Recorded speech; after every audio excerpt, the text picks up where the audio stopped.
For those who haven't seen the thumbnail, I'm going to say again right now, do not watch this video. It contains terrible footage and terrible audio, and we're going to do our best to try and edit it in a nice, compelling way, but I promise you right now, this is not the video you want to be watching. After all, this is a hobby vlog and not the sort of thing that most people would typically watch when it comes to hobby YouTubers. And whilst the camera footage itself isn't great, it's the order of it that makes this video so entirely chaotic. But that's kind of the point. If you weren't able to go to Adepticon, then I want to give you the real experience as to what it was like, even behind the scenes. Because to be honest, this event isn't in order. It is chaos, in the best ways possible. And there's a lot to go through on this journey, so let's just start at the beginning. So before I went, I decided I could not carry all my camera equipment all the way to Chicago and then around an event for 5 days. So I swapped it for a GoPro. That was a bad idea. Don't get me wrong, these cameras are great for action footage, they are action cams, but for a cinematic vlog, nah, not good at all. So on the Tuesday before the event, I got a lift to Ed's house, and Ed is one of the Artis Opus guys who was working the booth with us, and he's the only other guy in our group who lived in Nottingham. Ed and I then got a lift to Byron's house, who you'll know from the Artis Opus videos. Here we met up with Charlie.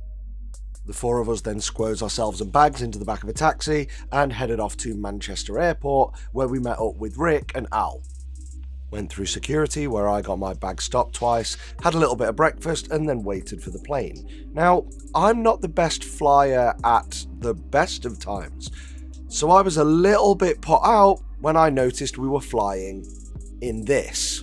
And whilst the logical part of my brain was convinced it will be sound, my anxiety self had seen too many episodes of DuckTales to think of anything else. But it gave me the opportunity to create this gorgeous time-lapse, and that's a good thing because whilst I was distracted doing this, it meant I didn't have as much time to be absolutely petrified that we were so far off the ground, we're in a plane where I could see its propellers. So we landed in Dublin for our connecting flight. I had a pint of Guinness because that's something that I wanted to tick off my bucket list while in Ireland, you know, and then we waited for the next plane, which I was happy to see this time had the propeller on the inside of something. Unfortunately though, this time, after much mucking about, it turns out my camera assistant was unable to attach the GoPro mount to the window of the plane, so we couldn't get a time-lapse this time. So instead, I did a time-lapse of my face so you could see the experience I had on the plane, and I also got sat next to this wonderful person who was from Chicago and was able to explain to me all of the places we should go.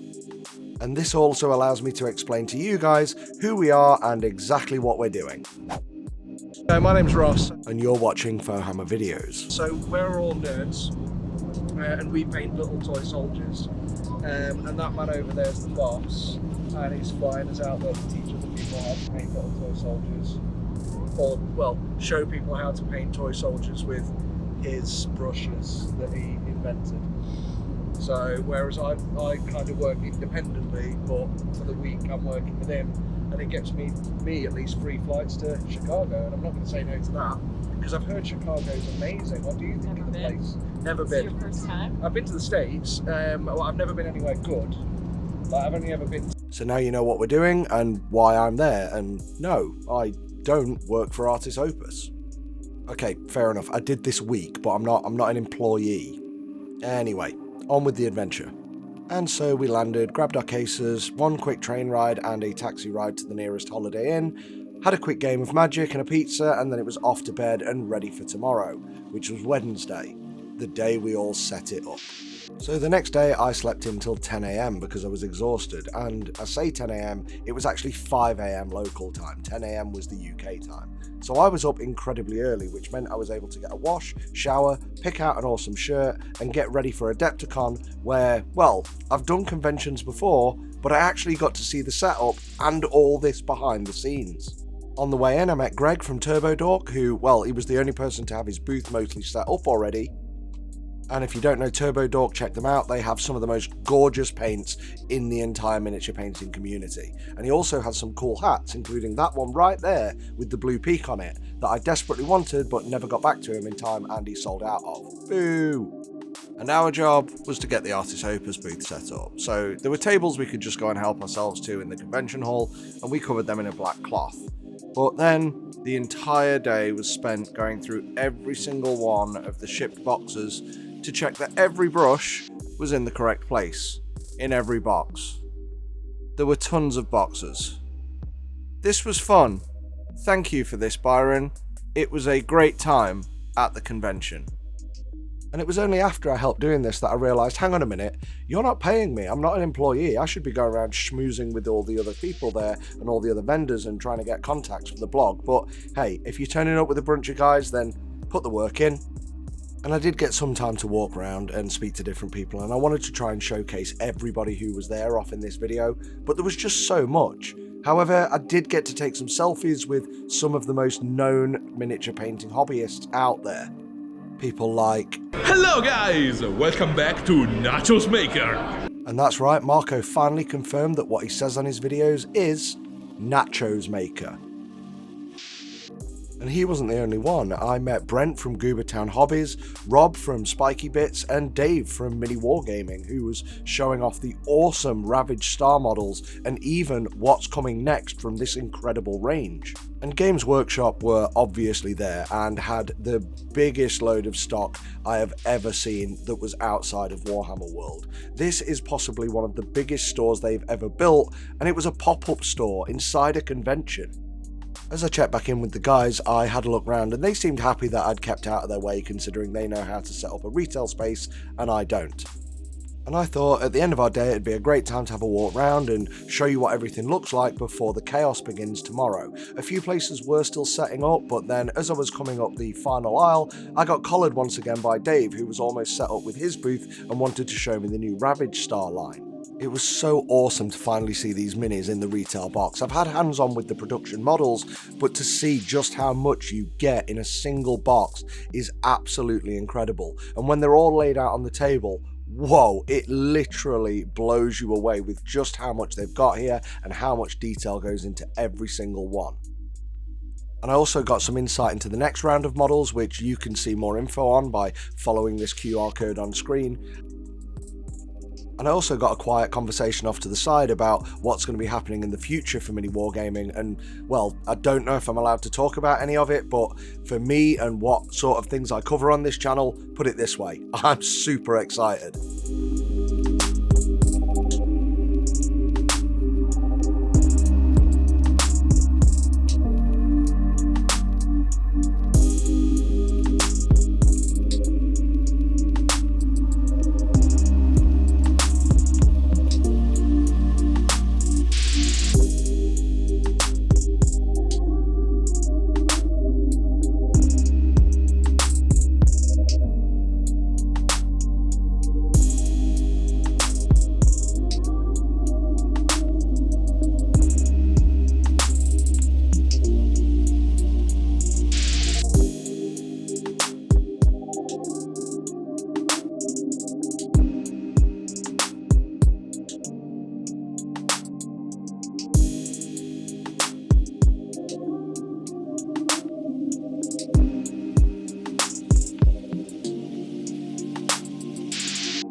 For me though, the highlight of the week was sitting down with beginner painters, you know, the people who haven't quite gone into pro level painting, and going through some basic techniques that can really help to evolve what they're doing in their painting. And if it brings more enjoyment to them, then you never know, with just a few more steps, people like this can go on to one day become Golden Demon or even Slayer Sword winners.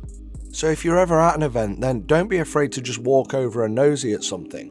We were breaking the ice for people, just making sure we were looking at them in the eye and saying hi, or saying, do you have any questions? Because at least then people don't get so nervous. It is the sort of convention where a lot of us, especially myself even, I'm normally very much of an introvert, but when I know when I'm confident enough and I'm talking about something I understand, then I don't mind so much. So if you're a bit scared and a bit nervous, then just pop over and we'll do most of the effort for you, and then feel free to ask whatever you want, because we were there purely to try and help people understand these brushes and the technique that you can apply with them. A few more booths you should check out. I stopped in with Journeyman Miniatures because they were close by, and they have some absolutely fantastic sculpts, incredible paint jobs, some of which were commissioned, but if you're looking for an interesting and different next project, they've got a range of sizes with some of their incredible models. And I also checked in with Monument Hobbies, and I've done a video for their paint range in the past, but if you've not tried them before, then I definitely recommend you try out the Pro Acryl paints, especially for beginners, because they are so consistent and so forgiving. If you want one coat paints, then these are the paints that Citadel base colours wish they were. These are incredibly intense. They're not the best for dry brushing, just because they're a bit matte, but definitely check out Monument Hobbies paints. And I also want to give a shout out to Chef Ping for feeding us that evening, and the portion sizes are way too big. I could not finish a quarter of it, but thanks anyway, it was fantastic. So Friday, and I decided to sleep in till 7 AM. Well, I say decided, my body clock decided to. And finally, we're getting somewhere with our actual sleep pattern. So we went off to the event only to find that people were actually queuing outside the doors before we even got there. Woohoo! And I finally saw some cosplay on show. There was some at the event, not much, but what was there was top quality, so it was fantastic to see actual Space Marines and various other monsters walking about, and I fully intended to go back and get my Turbo Dog hat. Alas, when I got to it, it had gone. And I also got to check out the King of Ruin bust by Creaturecaster, another company that you've got to check out. Their models are also just incredible sculpts with unrivaled detail, and I really wanted to take one of these home from the event, but unfortunately I A, didn't have time, and B, had run out of money because I spent everything on food. But I did manage to get a good video of everything that was in the vendors hall. There were more than a few halls at the event. You can see the vendor hall here, and it actually surprised me on day one because I got there and I thought everybody raves about Adepticon, but it's tiny. And well, it was only tiny until these two walls at the side were pulled back to reveal gaming halls each side of the event. And that was only one room. There were also 3 rooms upstairs taken up with gaming and 2 more downstairs along the corridor, along with other vendors which spilled out into the corridor. This was an entire hotel/convention center taken up completely with wargaming and hobby events. We do not have anything that comes close to this in the UK, and we are in desperate and sore need of it, especially with Games Workshop and so many other miniature companies coming out of Nottingham. Why do we not have a convention to this scale in the UK or even Europe? Speaking of Warhammer, I did manage to finally check out their booth. Now it was fully stocked, and they had tons of things in there. This was a huge Warhammer store with stock coming out of their eyeballs, and as I looked round, there were loads of things. There was the event exclusive Commissar, which I'm sure you can pick up in the UK at the next event, which was Warhammer Fest, and they also had some cool helmets on display in what looked like IKEA Detolf cabinets that everybody loves for their miniatures. They had a really nice display of incredibly well painted miniatures, and they also had a huge and open diorama where you could actually see and quite literally physically look directly at all the models battling it out on a tabletop. This room was absolutely full of Warhammer hobbyists and was actually taken over by some of the Spiky Bits crew for one of their competitions later that evening, and they had, I think it was like 8 to 10 or even more hours of solid back-to-back games with an award ceremony at the end. And that was, again, it was just one event of the numerous events that are happening throughout the whole convention. But 10 o'clock and the floodgates opened, and I could repeat what we did the previous day, but once again it was just dry brushing. But I have to say hats off to the guys from Artis Opus, and Ed, Charlie, Al, Rick, you guys were absolutely fantastic, and making sure all throughout the day everybody who came over with any kind of buying question or anything like that, picking it up, getting things ready for people, helping me and Byron, you know, at no point were we thirsty. So I want to say thank you, and especially, you know, Rick, you're a great guy, and thank you for taking care of the talent and knowing your place. That sounded rude. It's an in-joke because he was saying you're the talent all week, thinking, yes, Mr. Fohammer, but now I kind of want to make him look like a fool. So, you deserve that, Rick. in a nice lad way. And I also got to meet up with a frenemy mate of mine, Chris Spots, also known as the Spotted Painter, incredibly talented painter who I met by having a fallout with online, and ever since then we've got on really well, so to actually see him in the flesh was great. I also stopped in with Ross from Cephalofair to make a little skit for Rob, who's one of our writers at Fohammer blog. Cephalofair are the guys behind Gloomhaven and Frosthaven, and I could show you their store, but it's Gloomhaven and Frosthaven, so you know what it is. You've probably bought it already if you want it. If not, then go buy it, it's huge. And it wasn't just beginners that came over to the booth, we had some expert tier painters pop over, and without endorsing things on their behalf, I was listening to them genuinely saying how impressed they were with the technique and with the brushes themselves for both the S range and the M range of Artis Opus brushes. And at the end of each day we managed to go through a little bit of a debrief where I was able to interrogate Byron for much more of his advanced techniques. With the haul clear though, it gave me the opportunity to test out some of the GoPro's advanced features like ultra slow-mo mode. And with a huge thanks to our stuntman here, Ed, who managed to make a video sequence better than anything seen in The Great Escape. And I'm sure he's glad to see that all of his time spent on a movie career was not put to waste, and that this isn't embarrassing footage at all. And whilst the guys went to lunch that evening for some kind of weird pizza that was baked in a pie crust where the tomato was like an inch thick, sorry but that sounds disgusting to me, I took some time to have a look around some of the stalls outside of the vendors hall and even have a quick look at the Golden Demon event entries that had gone in so far.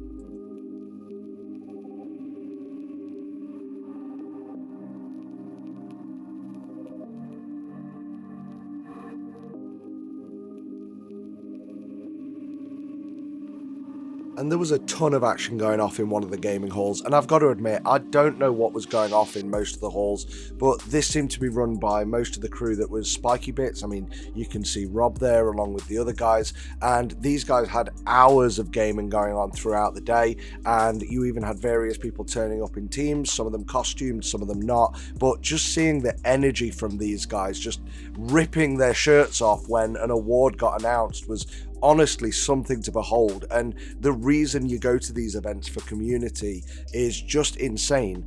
If I was to liken this to anything outside of the hobby sphere that you could relate to, then I would say this Adepticon is our equivalent of a World Cup final. But now was my time off the clock, and we actually had a meetup organised for anybody in the Warhammer community team, so it was great to finally sort of rub shoulders and take pictures with these guys and get to know them as people rather than their personalities online. And I've got to say, everyone was so great in person, just like you would expect them to be. And then it was on to Saturday, and nothing prepared me for the insanity of this, despite me realising, oh yeah, hang on a minute, most people would still be at work and would either have a 4-day Adepticon pass or a weekend pass or just a Saturday pass, because that's the most convenient day for everybody to get to an event. And wow, there was a lot of people. So if you were there on Saturday, chances are you're in this video.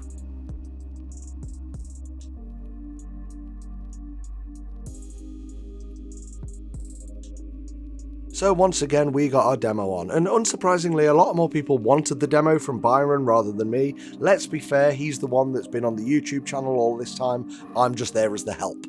But I did manage to see my friends from the Goblin's Hut, who are the US distributor for the Dirty Down paint. You know these paints, once again, I've reviewed them previously, everyone's talked about them. They are some of the most fantastic weathering paints you can get out there.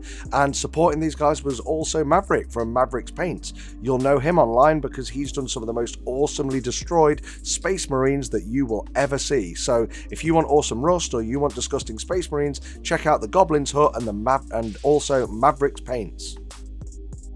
And here's another shot of that King of Ruin, this time with paint and gore right on him. This is exactly why I wanted to paint that model.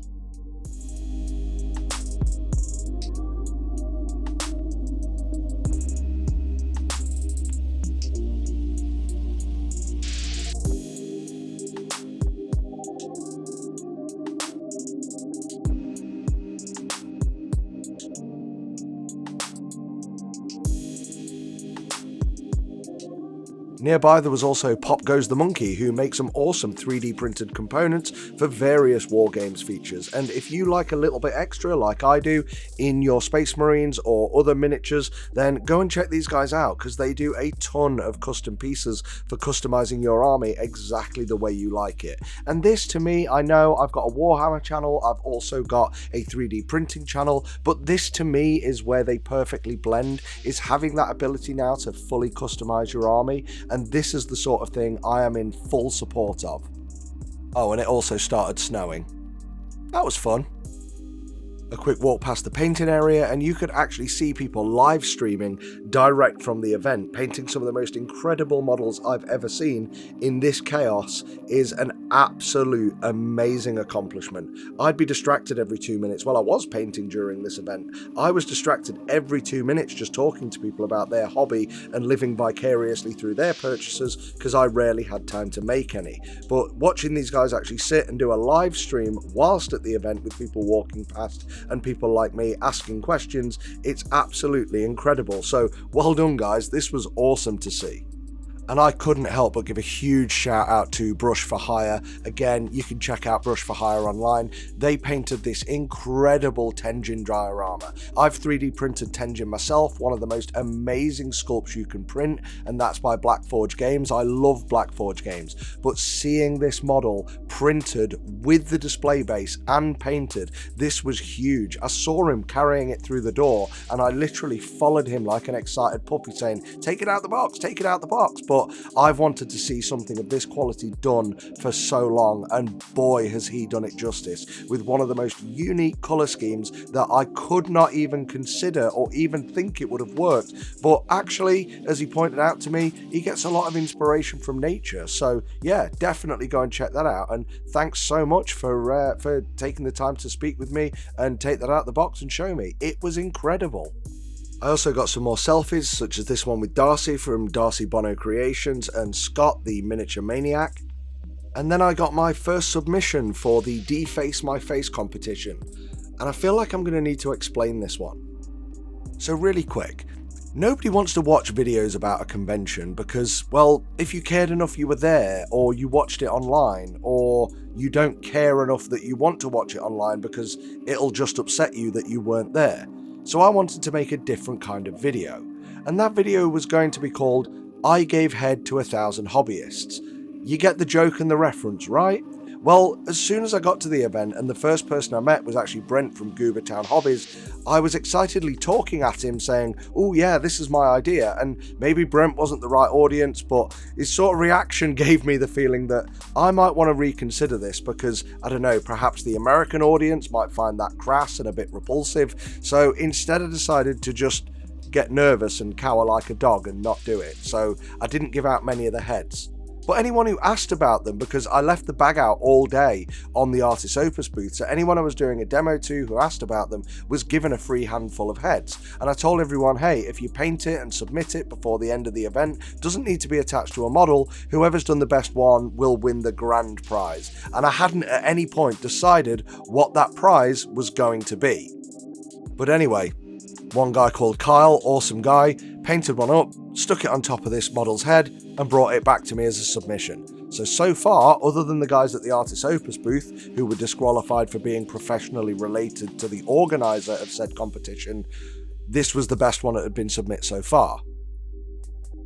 When that day was done, we also had a quick look over another gaming hall. Yes, another gaming hall. There were about 5 of these, and we had a look at some of the cool display bases that people had brought their models in on. And yeah, people aren't just bringing in their armies in boxes, they are taking things seriously with some of the most incredible display bases I have ever seen. Things from stuck together pieces of scenic card all the way up to complete mountaintops where you've got a 4-person group of people or a team working together to go absolutely crazy showing off a display base just to bring their miniatures in on. Unfortunately, I didn't get any footage with the army laid out on it, but I'm sure you can agree, this one is absolutely insane.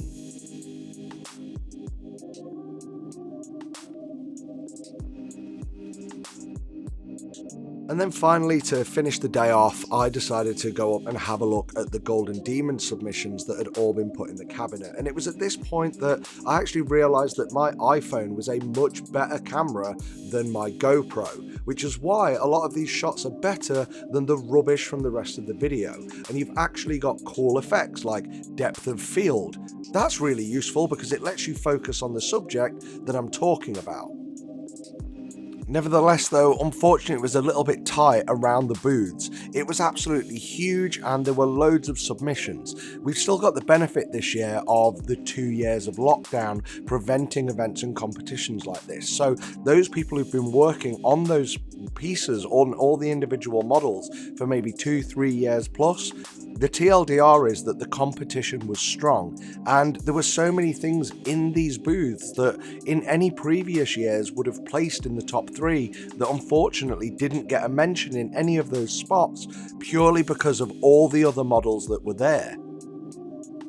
Now Golden Demon, it's a bit of a weird beast, or at least it is to me. Like, I went there with not really any understanding of how it works. I've been to Golden Demon before, and as much as I can tell you is, I'm quite simple, I'm basic. I'll look at a model and go, wow, that's really impressive, because pretty much everything in the cabinet was far beyond my own skill level.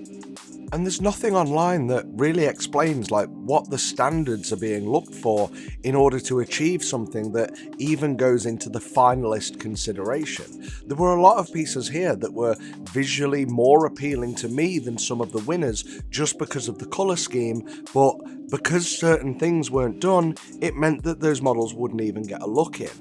And it really could do with having a much better explanation online, because the only way you can really understand what it takes to achieve a Golden Demon seems to be by speaking to other painters or by going on the Golden Demon Compendium website, because that does a much better job than Games Workshop do of explaining their own competition. And while some people are entering this competition with a few joke entries just to get attention and make people laugh, like giant Titanicus cakes, that is very funny and it was a really cool paint job, there are people going in here with trying their best and not even understanding why they didn't get any kind of finalist pin or feedback. But it seems to be the lack of sharing around of what a technically good paint job is.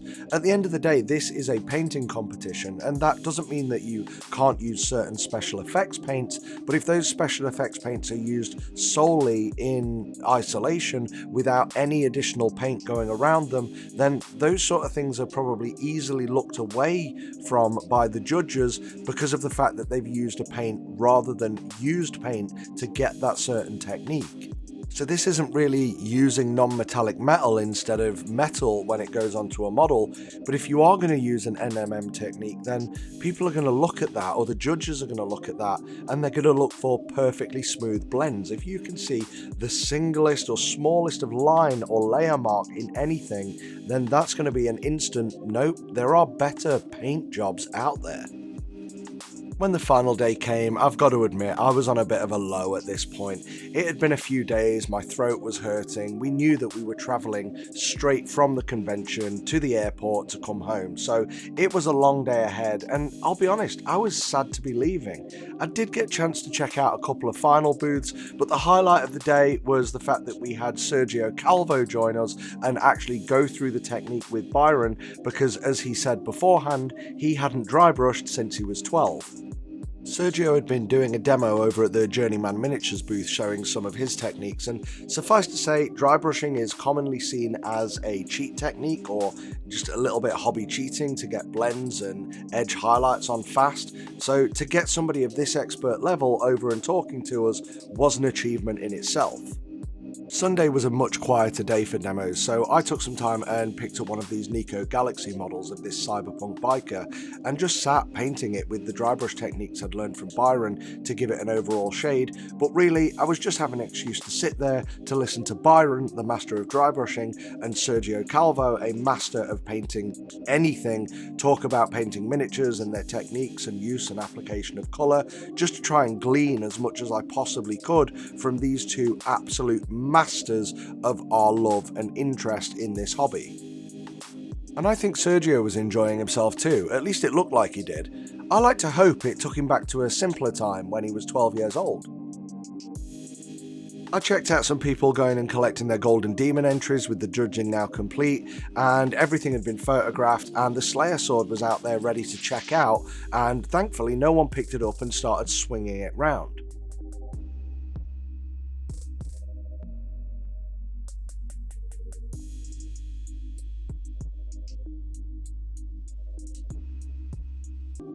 And some of these models for collection were absolutely huge. As somebody who's terrified to even accept a hold of their baby nephew who was just born, I certainly don't envy the job of these guys who have to move these models around all day. In some cases, your painted models might be worth more to you than my own kids are to me.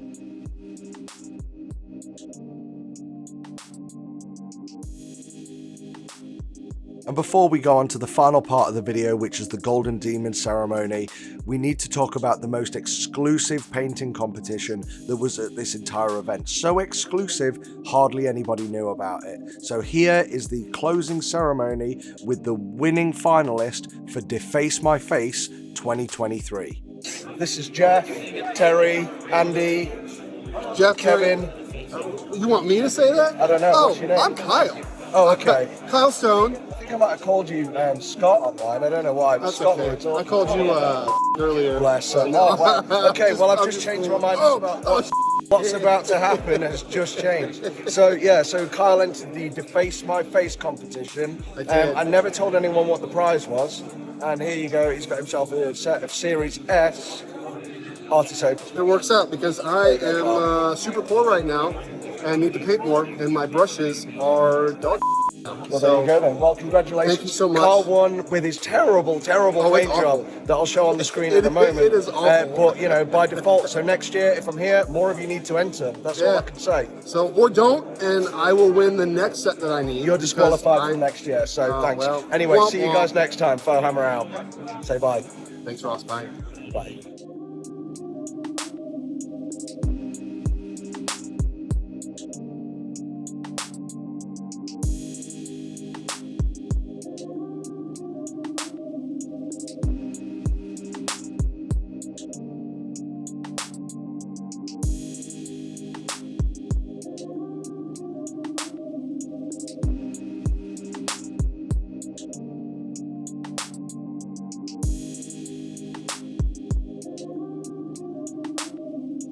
And just a couple more things, because it wouldn't be a Foehammer video without talking about 3D printing. I did stop in and check out the CEOcast booth, and these guys are making mass production of miniatures accessible to the masses, really.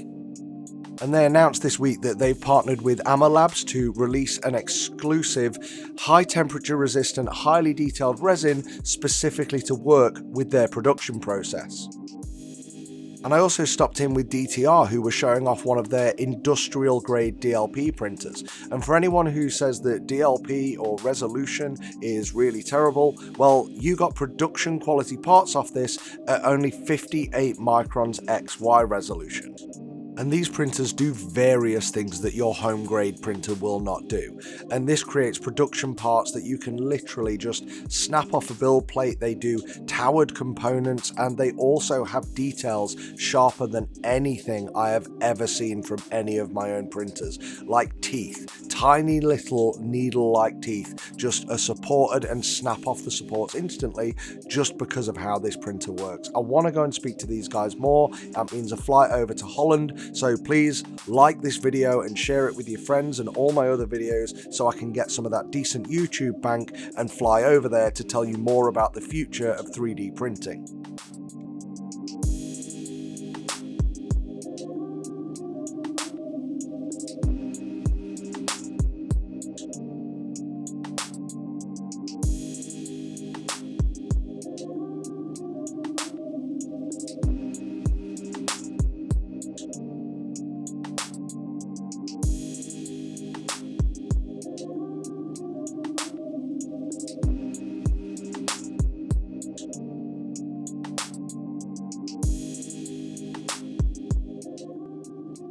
So, Golden Demon time.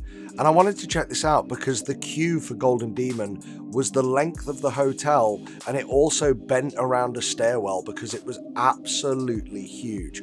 Almost everybody at this event wanted to be in this room to see the closing ceremony, and I don't blame them, because when that final Slayer sword was lifted, we almost took the roof off the building.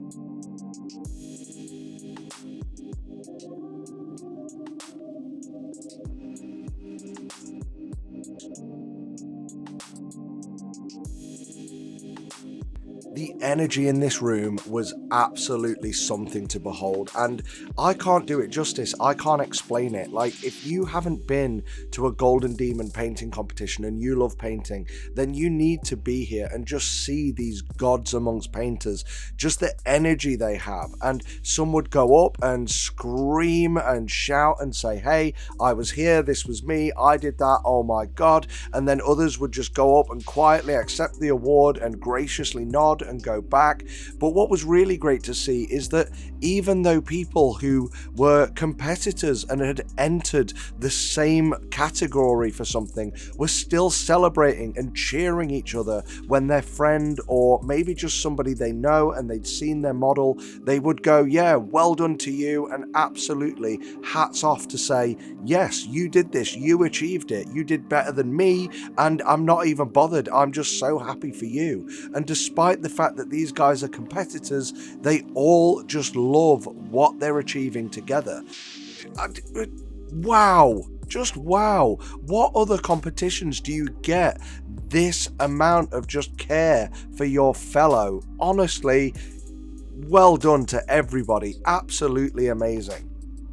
I hope you can hear it, even now through a croaky voice that's ruined through 4 days of constant talking. I could feel for these guys. I could genuinely feel the excitement. I was excited for every single one of them.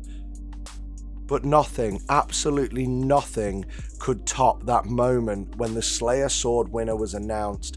And we were all told when we announced the name, do not speak, do not have a reaction, just wait until the sword is collected, and the cheer is only allowed to go up when the winner selects the Slayer sword and raises it above their head.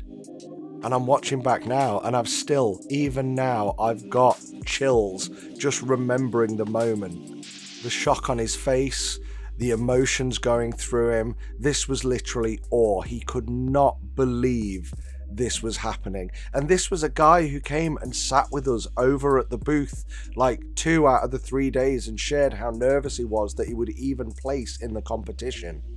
And if you're watching this, you've seen the model already. It was entered in the 2022 category for diorama. He intended to enter it, always intended to enter it in single miniature, but when he got to the 2022 UK Golden Demon, it was suggested to him that because the base is so large, he needs to enter it into diorama. So with that feedback, because it didn't place last year, he was able to take it back, refine it, add some more detail to it, and make the base a bit smaller so it could go in what it was always meant to be in, always intended to be in, and the universe wanted it in single miniature, because this single miniature took home the 2023 US Slayer sword.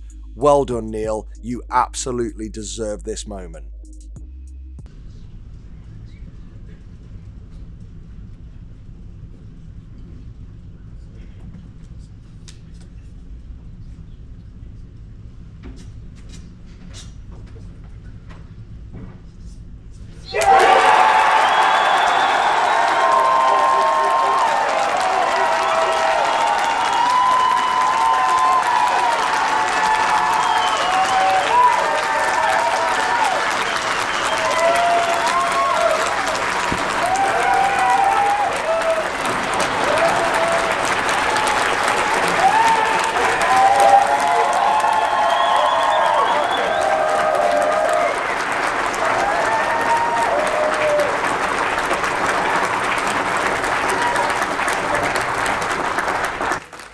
And after all that, for us, it was a case of leg it to the taxi because we had a flight to catch.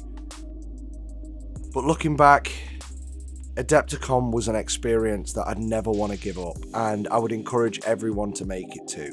Yeah, for people in the UK, it's expensive to fly out there, but we have nothing like this. It was room upon room of gaming event, it was vendors from every corner of the earth.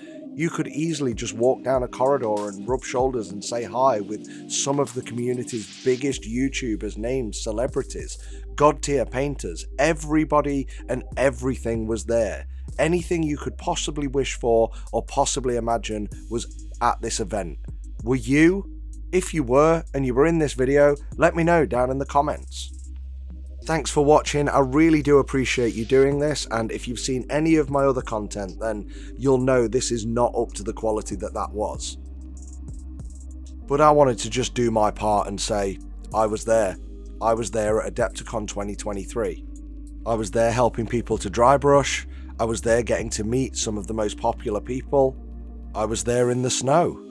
I was there next to a giant space marine. I was there buying things. I was there listening to god tier painters try out Artis Opus brushes and explain in detail how they paint to such an incredible quality. And I was there when Neil Hollis took the 2023 US Slayer sword. Yeah, I'm proud I was there.